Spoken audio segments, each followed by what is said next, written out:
Hello students, how are you all? I hope you all are safe and good at home. Students, today I am going to discuss the last topic of first chapter, basic concept of chemistry, that is stoichiometry and stoichiometry calculations. Right? It is very much important, students. Right? Many numericals are based on this concept. If you know this concept, then only you can solve the numericals. Otherwise, it's going to be very difficult. In this concept, we use the mole concept also.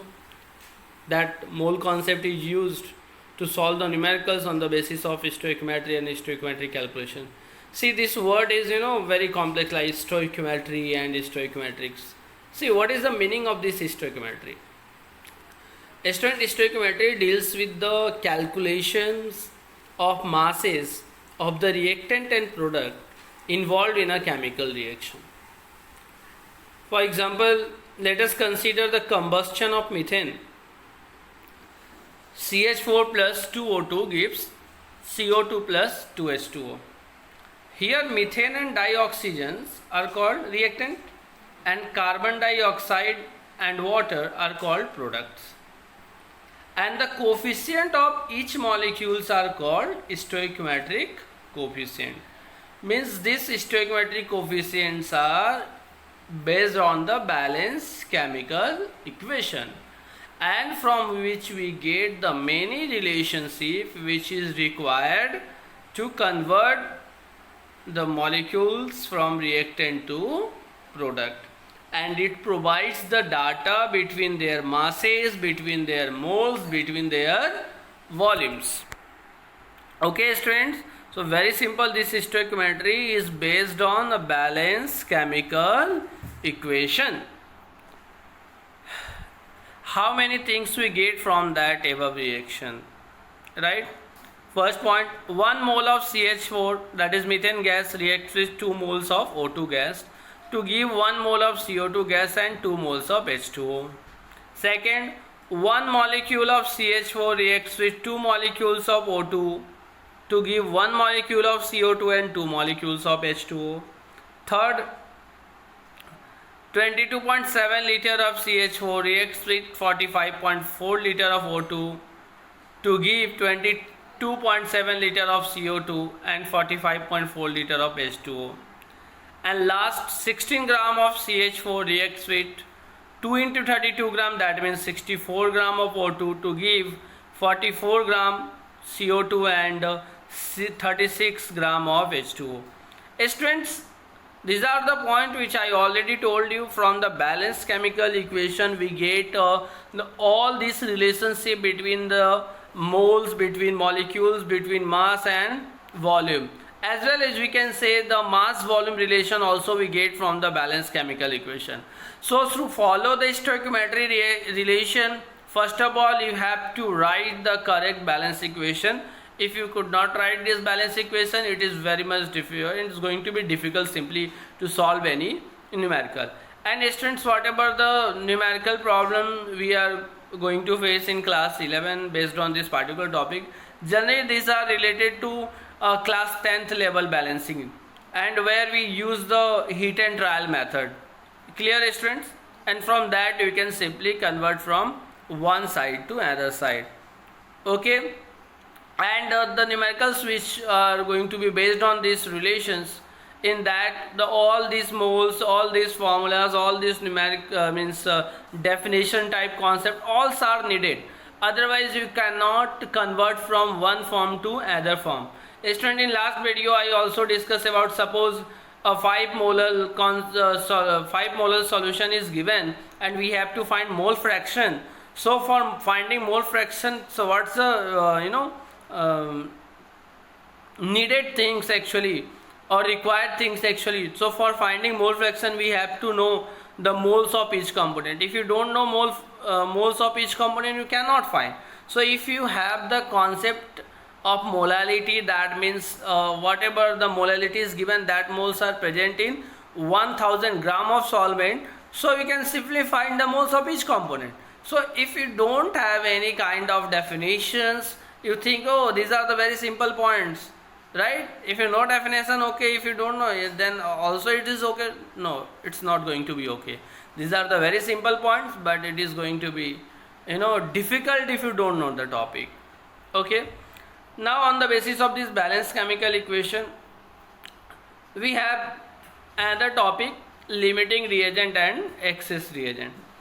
Students, for a reaction, suppose two reactants are supplied, right? There some amounts are given for the particular reaction, and suppose after reaction, if one of the component is totally used in the reaction and one is remain after the reaction, then the reagent or the reactant which completely reacts in the chemical reaction is called limiting, and which is remain after the chemical reaction, it is called excess reactant. Okay students, so these are the last topic, last point, and yes, is a difficult one, right, if you do not follow properly. Clear? Now students, let us discuss some points on the basis of which these topics are based, and how let us see how we apply this concept to solve the numerical problem. So student, this is the first question. 3 gram H2 reacts with 29 gram of O2 to yield H2O. Then we have to find what is the limiting reactant, calculate the maximum amount of water that can be formed, calculate the amount of one of the reactant which remains unreactant. Okay, see students, limiting means which is completely reactant, right? Maximum amount of water that can be formed means we have to find the mass of product. And third, calculate the amount of one of the reactant which remains means we have to find the excess reactant, and from that we find the amount which is used during the reaction, and then we subtract from the given amount. Clear? So we have this 3 gram and 29 gram, but we don't know what amount or what mass is going to react in the given this reaction. So for that exact data, first of all we have to write the balanced chemical equation. So student, you know very well the reaction between H2 and O2 is very simple. 2H2 plus O2 gives 2H2O. Now here the concept is based on mass. So first of all we write the mass of reactant side and mass of product.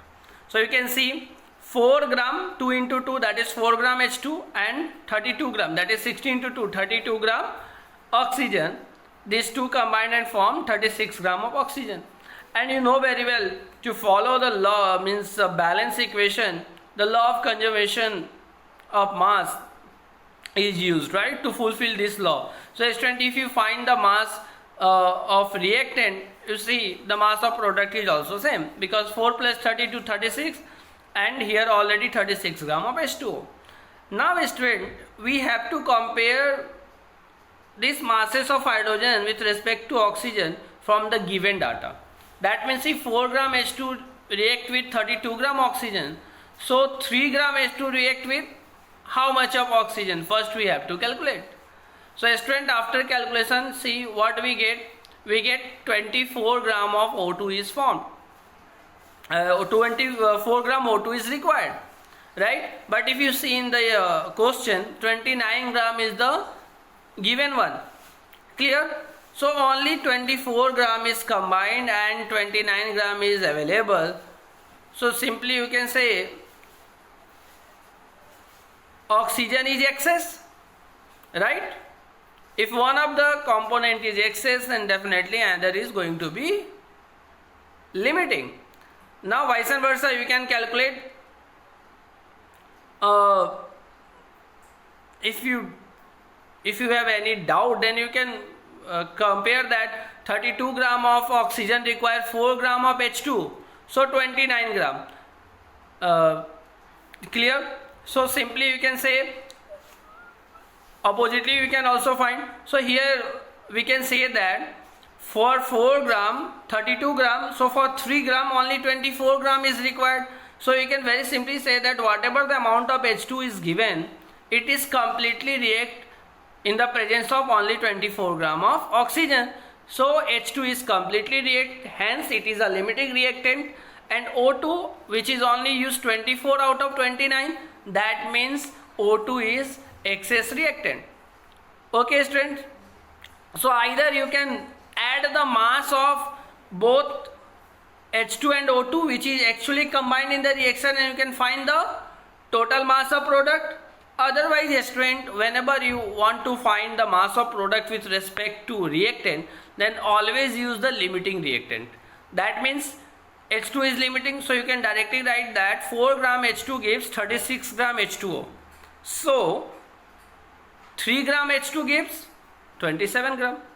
And either if you add 3 gram and 24 gram, what's the answer? 27, to fulfill the law of conservation of mass. Okay students, so in both way you can find the mass of product, but never use the excess reactant to find the mass of product.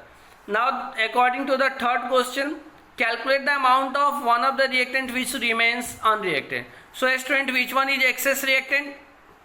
O2. What mass of O2 is used? 24. What is the given mass?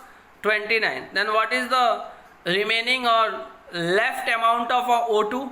29 minus 24, then we get 5 gram. So student, this is the discussion of this question. This is the point this is the way by which you can find the mass of limiting, excess, mass of product, means mass of product formed, as well as the mass of remaining reactant. Okay, so very simple. This question is simply based on a balance equation of formation of water when H2 react with O2. Right students? Clear? I hope you understood this particular numerical. Let us see another example. 1 gram of magnesium is burned in a closed vessel which contains 0.5 gram O2, which is limiting reactant, and what is the amount of MgO formed in the reaction. So student, if you remember in class 10, the first balance equation which is given in your NCERT is that 2 Mg plus O2 gives 2 MgO. So this is the balance equation. Here the question is also given in terms of mass. So first of all we find the mass. 2 Mg, that means 48 gram, and O2 means 32 gram. So if you compare 48 gram Mg react with 32, so 1 gram Mg which is given, 1 gram Mg react with 0.67 gram. 0.67 gram. What? Oxygen. But if you see, only the available amount is 0.5 gram. 0.5 gram. Since oxygen which is actually available is less than oxygen that is needed, therefore oxygen is the limiting reactant. Okay students, the best part is what? Here in the question there is no any part that you have to find the remaining reactant. Otherwise you have to calculate with respect to O2, which I want to discuss in the last question, but actually that was not needed. Here also, if suppose you start with magnesium, but actually what amount of O2 is used, it's a vice versa type topic, right?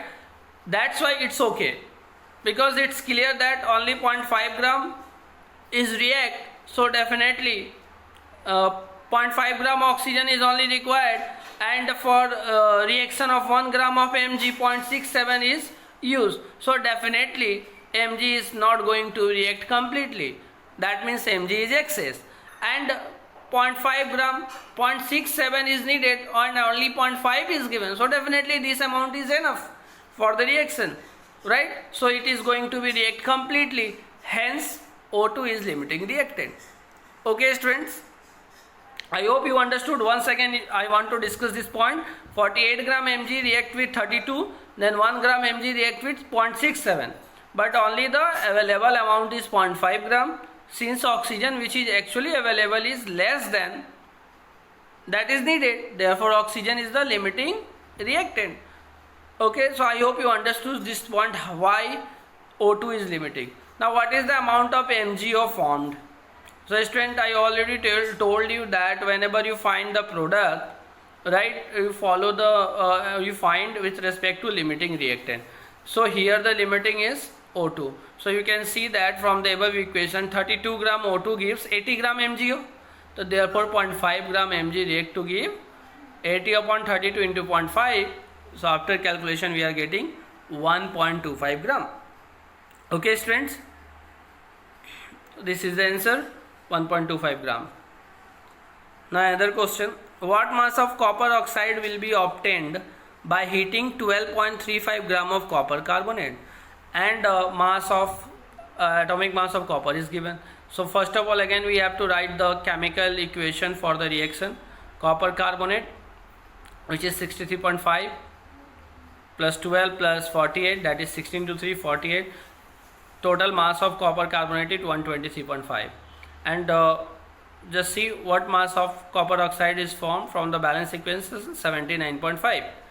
So here 123.5 gram of copper carbonate upon heating give copper 79.5 gram copper oxide actually, because copper oxide is required, therefore 1 gram 79.5 upon 123.5, and hence we have to find in 12.35 gram of copper carbonate. So the arrangement is 79.5 upon 123.5 into 12.35. After calculation we are getting 7.95 gram. Okay. Now see another kind of numerical. Calculate the weight of calcium oxide obtained by heating 200 kg of 95% pure limestone, that is, which is calcium carbonate, right? So student, what is the meaning? First of all, what is the meaning of 95% pure? That means if you are taking 100 kg limestone, so actually it contains 95 kg. Clear, student? So if it is 200 kg, then what is the mass? 190 kg. Now you write the balanced chemical equation. CaCH3 gives CaO plus CO2. From the balance equation you can see 100 gram gives 56 gram calcium oxide. So now convert the unit gram to kg, yes or no? Because in both sides we have to divide by 1000. So better we can also write 100 kg limestone gives 56 kg of lime. Therefore we have 190 kg. So 190 kg limestone form 56 upon 100 into 190, and after calculation we are getting 106.4 kg. Clear, student? So first of all, think about the numerical, think about the given terms. These are very simple, right? If you follow in the simple manner, follow these steps, okay? And yes, if you have any queries, post your doubt on the link which is provided from your school side, right? That is SBB study material side. And yes, please attempt the test series also, which is going to be very much helpful for your study, for your competitive part, right?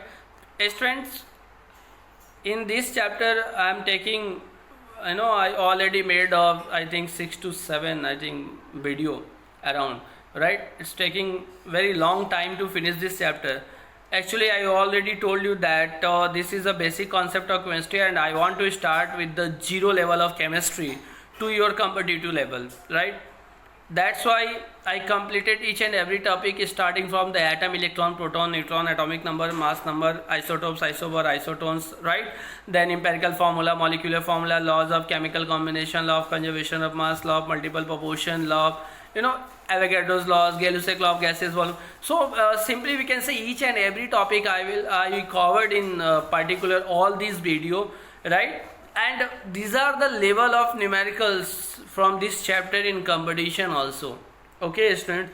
So I hope you follow all these videos in a proper way. Also you can follow your textbook, right? I already provided this in the form of material, or you can say that in the form of notes. Whatever the screens are available here on this screen, the topics are actually in the form of notes, right? You can copy it properly, and I already made assignment related to each and every videos, right? That if you follow that particular assignment, you can cover each and every topics of this chapter, right? So follow it properly, students. This is the basic of your chemistry, right? And it is very much helpful in class 11 as well as in class 12. Now students, let us discuss some more example. How many moles of methane are required to produce 22 gram of CO2 on combustion? Right, here mass is given and we require in terms of moles. that how many moles of methane are required to produce 22 gram of CO2 on combustion. Okay students, so you can see the balance equation.